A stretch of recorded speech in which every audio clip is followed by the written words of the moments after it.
اللہ تعالی علی محمد۔ میرا سوال یہ ہے کہ ہم جو کاروبار کرتے ہیں الیکٹرانک کا، جس کے اندر کچھ ایسی چیزیں ہوتی ہیں جو ہم ایز اے ڈی وہاں سے لے کر آتے ہیں، وہ بند ہوتی ہیں۔ اب اس کو جب ہم یہاں پر سیل آؤٹ کرتے ہیں، ہم کسٹمر کو ہول سیل میں ہم دیتے ہیں، اس میں سے کسٹمر ریٹرن لے کر آتا ہے کہ کچھ پیس ہمارے خراب ہیں، کیا ہے، مگر اس کے بارے میں شریعت ہمیں کیا اجازت دیتی ہے ریٹرن مال لینے کے بارے میں؟ اگر آپ نے نہیں دکھایا اور پیکنگ میں مال دے دیا، گاہک لے گیا، اور عرف کے مطابق کوئی اس میں نقص نکلا، عیب نکلا، اور وہ آتا ہے بدلنے کے لیے، تو تاجر کو چاہیے، بزنس مین کو، وہ بدلنا پڑے گا اس کو۔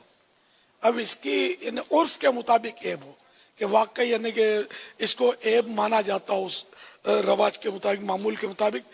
تو وہ تو بدلنا پڑے گا۔ اچھا، اب اس سے بچنے کی ایک صورت ہے، وہ یہ کہ گاہک سے کہہ دیا جائے کہ دیکھو یہ مٹی ہے، سونا ہے، جو کچھ آپ کے سامنے ہے، آپ دیکھ بھال کے لے جاؤ، اب بعد میں آؤ گے اور اس میں کوئی عیب